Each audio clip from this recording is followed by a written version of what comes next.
قرآن مجید کے ہم پر جو حقوق ہیں، پہلے سادہ ترین الفاظ میں سمجھ لیجئے، اصطلاحات جو ہیں ثقیل ہوتی ہیں، بعد میں آ جائیں گی۔ پہلا حق یہ ہے کہ ہم اسے مانیں جیسے کہ ماننے کا حق ہے۔ دوسرا حق کیا ہے؟ اسے پڑھیں جیسے کہ پڑھنے کا حق ہے۔ تیسرا حق کیا ہے؟ اسے سمجھیں جیسے کہ سمجھنے کا حق ہے۔ چوتھا حق کیا ہے؟ اس پر عمل کریں جیسے کہ عمل کرنے کا حق ہے۔ اور پانچواں حق یہ ہے کہ اسے دنیا میں پھیلائیں جیسا کہ اس کو پھیلانے کا حق ہے۔ اب ذرا ایک ایک کر کے میں ان کے بارے میں آپ سے مختصر گفتگو کروں گا۔ ہم مانیں قرآن کو جیسے کہ ماننے کا حق ہے، اس کے لیے اصطلاح ہے ایمان، ماننا ایمان۔ لیکن اس ایمان کے دو درجے ہیں۔ ایک ہے ایمان باللسان، تصدیق باللسان، اقرار باللسان۔ ایک ہے تصدیق بالقلب، دل میں یقین کی کیفیت پیدا ہونا۔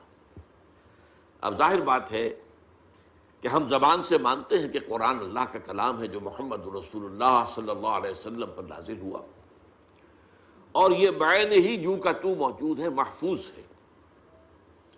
یہ ماننا ہمارا، اس سے اسلام کا تقاضا پورا ہو جاتا ہے کہ ہم نے اس کو تسلیم کیا، اس کو مانا، یہ ایمان ہمارا قانونی ایمان اس طریقے سے پورا ہو گیا۔ لیکن اصل ایمان اس وقت ہوگا جب دل میں یقین پیدا ہو جائے کہ یہ اللہ کا کلام ہے۔ یہ دل میں یقین کا پیدا ہو جانا آسان کام نہیں ہے، اور جب تک یہ پیدا نہیں ہوتا ہم قرآن کے دوسرے حقوق ادا کر ہی نہیں سکتے۔ پڑھنے میں وقت کاہے کو لگائیں گے؟ پڑھ بھی لیں گے تو سمجھنے کی ضرورت نہیں، جو آج ہمارا حال ہے۔ اول تو وہ لوگ بھی اب بہت کم رہ گئے۔ ایک زمانہ یہ تھا کہ صبح کے وقت آپ اگر مسلمانوں کے محلوں گلیوں میں چلتے تھے تو ہر گھر سے آواز آ رہی ہوتی تھی تلاوت قرآن کی۔ اب وہ دور ختم ہو چکا۔ قرآن مجید کا پڑھنا، لیکن وہ ناظرہ صرف پڑھ لینا جو ہے وہ تو کفایت نہیں کرے گا۔ اس کا سمجھنا، اس کے لیے محنت کرنی پڑے گی، مشقت کرنی پڑے گی۔ یہ محنت اور مشقت تو آدمی اسی وقت کرے گا جب یقین ہو جائے کہ یہ اللہ کا کلام ہے۔ اسی لیے میں نے آپ کو جو ابتدا میں آیات سنائی ہیں، الرحمن علم القرآن، رحمان نے قرآن سکھایا۔ یہ رحمان کی رحمانیت کا مظہر اتم ہے کہ اس نے اللہ تعالیٰ نے اپنے بندوں کے لیے یہ قرآن نازل کیا۔ الرحمن علم القرآن، خلق الانسان، انسان کو پیدا کیا، علمہ البیان، اسے بیان کی صلاحیت عطا کی۔ اب یہ 4 آیتیں ہیں، اس وقت میں ان کے بارے میں تفصیل سے کچھ عرض نہیں کر سکتا، صرف اس نقطے پر دوبارہ زور دوں گا کہ اللہ تعالیٰ کا جو اسم گرامی الرحمن ہے، جس میں کہ رحمت خداوندی کی ایسی شان سامنے آتی ہے کہ جیسے ٹھاٹھے مارتا ہوا سمندر، اس شان رحمانیت کا مظہر اتم قرآن حکیم ہے۔ دوسری میں نے آپ کو 2 آیتیں سنائیں سورہ یونس کی، یا ایھا الناس، اے لوگو، قد جاءتکم موعظۃ من ربکم وشفاء لما فی الصدور وہدی ورحمۃ للمؤمنین۔ دیکھو تمہارے پاس آ چکی ہے نصیحت، موعظت تمہارے رب کی طرف سے، اور جو تمہارے سینوں کے روگ ہیں ان کا علاج، ان کی شفا، اور ہدایت اور رحمت اہل ایمان کے حق میں۔ قل بفضل اللہ وبرحمتہ، اے نبی ان سے کہہ دیجئے کہ یہ اللہ کے فضل اور اس کی رحمت کا مظہر ہے کہ یہ قرآن نازل ہوا۔ فبذلک فلیفرحوا، تو اس پر خوشیاں منائیں کہ اللہ نے اتنا بڑا کرم فرمایا، اپنا کلام ہمیں عطا کر دیا اور اس کی حفاظت کا ذمہ لے لیا۔ ہوا خیر مما یجمعون، یہ قرآن ان تمام چیزوں سے بہتر ہے جو لوگ جمع کرتے ہیں، مال جمع کرتے ہیں، دولت جمع کرتے ہیں، جائیداد بناتے ہیں، یا اور جو مختلف بھی ہماری اس وقت کی جو بھی دلچسپیاں ہیں جس میں ہم لگے ہوئے ہیں، ہم عطل لگے ہوئے ہیں، دن رات لگے ہوئے ہیں۔ اگر ہم جان لیں کہ اس قرآن کی عظمت کیا ہے تو ہمیں معلوم ہوگا کہ یہ سب سے زیادہ قیمتی شے ہے۔ آسمان کے نیچے، زمین کے اوپر اس سے زیادہ قیمتی شے اور کوئی نہیں ہے۔ ہوا خیر مما یجمعون، جو کچھ یہ جمع کرتے ہیں ان سے کہیں بہتر، کہیں وقی، کہیں قیمتی شے یہ قرآن ہے۔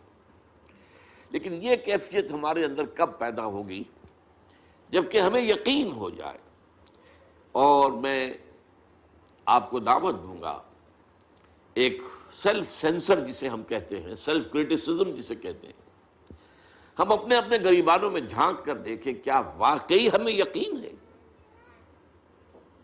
اگر یقین ہے تو پھر اس کے ساتھ ہمارا طرز عمل کیا ہے؟ کیا ہمیں پڑھتے ہیں اسے جیسے کہ پڑھنے کا حق ہے؟ کیا سمجھتے ہیں جیسے کہ سمجھنے کا حق ہے؟ کیا اس پر عمل کرتے ہیں جیسے کہ عمل کرنے کا حق ہے؟ کیا اسے پھیلا رہے ہیں دنیا میں جیسے کہ پھیلانے کا حق ہے؟ اور اگر ہم یہ نہیں کر رہے تو اس کا صاف مطلب یہ ہے کہ ہم زبان سے تو کہہ رہے ہیں، اقرارہم باللسان تو اللہ کا شکر ہے کہ ہمیں حاصل ہے اور اسی کی بنیاد پر ہم مسلمان ہیں، لیکن یقین قلبی کی نعمت سے ہم محروم ہیں. تو میں اس وقت دعا ہی کر سکتا ہوں کہ ہمیں اللہ تعالیٰ قرآن مجید کے منزل من اللہ کلام ہونے پر یقین عطا فرمائے. اس لیے کہ بعد کے جو حقوق ہیں وہ سب اسی کے اوپر جو ہے ان کا دار و مدار ہے. اب آئیے نمبر 2، اسے پڑھیں جیسے کہ پڑھنے کا حق ہے. قرآن مجید کے پڑھنے کے ضمن میں پہلی بات یہ کہ اس کی تجوید صحیح ہونی چاہیے، مخارج صحیح ہوں، ہمیں معلوم ہو قاف اور کاف میں کیا فرق ہے، عین اور حمزہ میں کیا فرق ہے، ہا اور ہا چھوٹی ہے ان میں کیا فرق ہے. تو قرآن مجید کو تجوید کے ساتھ پڑھنا، تجوید کے ساتھ اس کی تلاوت کرنا یہ ضروری ہے. پھر یہ ہے کہ اسے اپنا روزانہ کا معمول بنانا.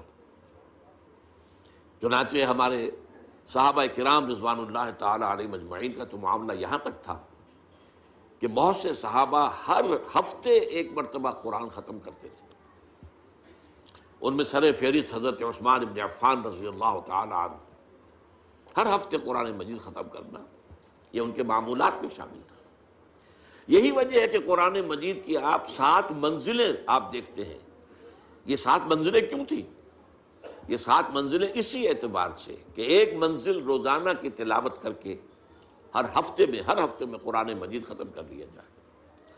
وہ تو بعد میں جب ہمارے اندر زوال پیدا ہو گیا اور وہ ذوق یقین میں کمی آ گئی تو اس کے بعد یہ ہوا ہے کہ پھر ہر مہینے ایک مرتبہ ختم کرنے کے لیے 30 پاروں میں تقسیم کیا گیا. لیکن یہ 30 پاروں کا وجود دور صحابہ میں نہیں تھا، یہ بعد کی پیداوار ہے. دور صحابہ میں جو صورتیں ہیں وہ تھیں اور صورتیں جو ہے وہ منزلوں میں وہ منقسم تھیں. تو یہ 7 منزلیں اس لیے تھی کہ روزانہ ایک منزل کی تلاوت کر کے ہر ہفتے میں قرآن ختم کر لیا جائے. اسی کا ایک حق یہ بھی ہے کہ اس قرآن مجید کے پڑھنے کا بہترین وقت وہ رات کی نماز ہے، تہجد کی نماز.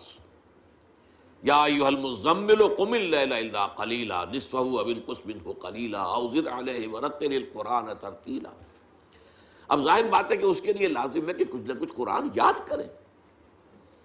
قرآن مجید کا یاد کرنا تو ایک تو حفظ یہ ہے، ایک حصہ یہ ہے کہ ہم میں سے ہر ایک کو کچھ نہ کچھ قرآن یاد ہونا چاہیے اور سمجھنا چاہیے کہ جتنا قرآن مجھے یاد ہے وہی میری اصل دولت ہے. اور یہ قرآن پھر اللہ تعالیٰ توفیق دے تو رات کو تہجد کی نماز میں کھڑے ہو کر ترتیل کے انداز میں ٹھہر ٹھہر کر پڑھا جائے. تو یہ ہے قرآن مجید کے پڑھنے کا معاملہ کہ اسے پڑھا جائے جیسا کہ پڑھنے کا حق ہے. تیسری بات آئی ہے اس کو سمجھا جائے جیسے کہ سمجھنے کا حق ہے. اس کے 2 رتبے مرحلے جو بھی آپ کہیں. پہلا ہے جس کو قرآن کہتا ہے تذکر بالقرآن، قرآن سے نصیحت اخذ کر لینا، قرآن جو ہدایت دیتا ہے وہ حاصل کر لینا. اس کے لیے قرآن مجید میں سورہ قمر میں 4 مرتبہ فرمایا گیا وَلَقَدْ يَسَّرْنَا الْقُرْآنَ لِلذِّكْرِ فَهَلْ مِن مُدَّكِرٍ. یہ نصیحت اخذ کرنے کے لیے، ہدایت اخذ کرنے کے لیے ہم نے قرآن کو آسان بنایا ہے.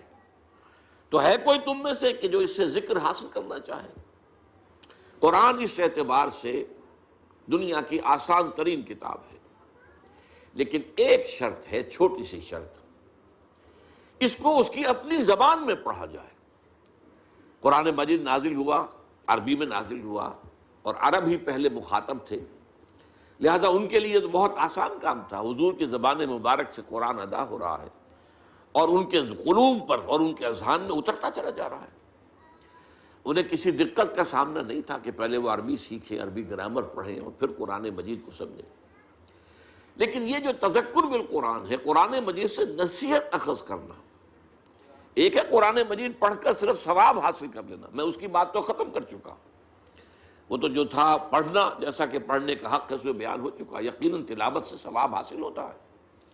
اور آپ ظاہر بات ہے کہ اپنا وقت لگاتے ہیں، وضو کرتے ہیں، بیٹھتے ہیں، قبلہ رخ ہو کر بیٹھتے ہیں، پھر قرآن مجید کو پوری اس کی تعظیم کرتے ہوئے کھولتے ہیں اور پھر قرآن پڑھتے ہیں، تو آپ کی یہ محنت اور آپ کا جو وقت لگا ہے یہ اللہ تعالیٰ جو اس کا ثواب دے گا۔ لیکن ایک ہے تذکر بالقرآن، قرآن سے نصیحت اخذ کرنا، ہدایت اخذ کرنا، وہ صرف پڑھنے سے تو حاصل نہیں ہوگی جب تک کہ آپ اسے سمجھیں نا۔ اور اس کی پہلی منزل یہ ہے کہ آپ اتنی عربی ضرور سیکھ لیں کہ آپ قرآن مجید کو تواتر کے ساتھ پڑھتے چلے جائیں اور اس کا ذکر، اس کی ہدایت آپ کے دل اور دماغ میں اترتی چلی جائے۔ اس کے بغیر تذکر حاصل نہیں ہو سکتا۔ ثواب حاصل ہو جائے گا، میں پھر عرض کر رہا ہوں، کہیں میری بات کو آپ غلط سمجھیں۔ کچھ لوگ ہیں جو کہتے ہیں کہ بغیر سمجھے پڑھنے سے کوئی ثواب بھی نہیں ہوتا، نہیں، میں اس کا قائل نہیں ہوں۔ اس کے پڑھنے سے، اس کی تلاوت، محض تلاوت سے بھی ثواب حاصل ہوتا ہے، اگرچہ اس میں ایک نکتہ ہے وہ میں بعد میں عرض کروں گا۔ لیکن یہ ہے کہ اگر آپ کو اس سے کچھ اخذ کرنی، ہدایت اخذ کرنی ہے، نصیحت اخذ کرنی ہے، تو میرے نزدیک میری بات غور سے سن لیجئے، ہر پڑھے لکھے مسلمان کا فرض ہے کہ وہ اتنی عربی سیکھے کہ قرآن مجید کو اپنی آنکھ سے پڑھ سکے۔ ترجمے سے پڑھنے میں وہ تاثیر نہیں ہوتی۔ آپ جو ہے ترجمے سے اگر پڑھیں گے تو گویا کہ آپ مترجم کی آنکھ سے پڑھ رہے ہیں۔ یہ تو اپنی آنکھ سے پڑھنا تو تبھی ہوگا جبکہ آپ عربی زبان سے واقف ہوں اور قرآن کے اور آپ کے